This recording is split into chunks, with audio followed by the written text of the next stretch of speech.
સૌરાષ્ટ્રમાં કોંગ્રેસને વધુ એક ઝટકો લાગવાની તૈયારી. માણાવદરના ધારાસભ્ય અરવિંદ લાડાણી રાજીનામું આપે તેવી અટકળો જોરમાં. છેલ્લા 3 દિવસથી લાડાણીનો ફોન બંધ. બીટીપીના અધ્યક્ષ મહેશ વસાવા 11મીએ જોડાશે.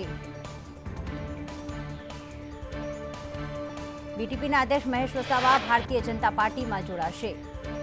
જૂની પેન્શન યોજના લાગુ કરવા માંગ કરવામાં આવી છે. આજે રાજ્ય સરકારના કર્મચારીઓ પેન ડાઉન કરીને વિરોધ નોંધાવી રહ્યા છે. લોકસભાની ચૂંટણી પહેલા શિક્ષક અને કર્મચારીઓનો વિરોધ. સરકારની ગેરંટી પર કર્મચારીઓને વિશ્વાસ નહીં. સુરતમાં સરકારી કર્મચારીઓનું સરકાર સામે આંદોલન. પડતર માંગણીઓને લઈને કર્મચારીઓનું આંદોલન.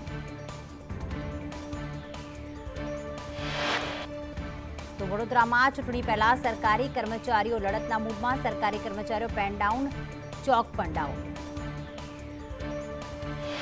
મહાશિવરાત્રી નિમિત્તે સોમનાથ મંદિર 24 કલાક ખુલ્લું રહેશે. અનેક ધાર્મિક અને સાંસ્કૃતિક કાર્યક્રમોની ભવ્ય ઉજવણી.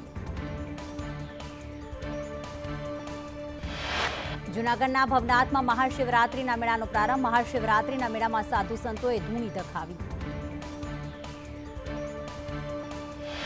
સુરતમાં ધોરણ 9ના 2 વિદ્યાર્થી ભેદી રીતે ગુમ. ટ્યુશન જવા નીકળ્યા બાદ બંને વિદ્યાર્થી થયા ગુમ. ચિઠ્ઠીમાં વિદ્યાર્થીએ ઘર છોડવાની વાત લખી.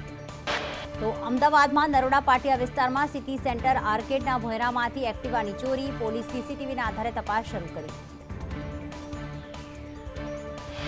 રાજ્યભરમાં ઠંડીનો ચમકારો. નલિયામાં લઘુત્તમ તાપમાન 11 ડિગ્રી નોંધાયું. અમદાવાદમાં 15 ડિગ્રી, ગાંધીનગરમાં 14 ડિગ્રી.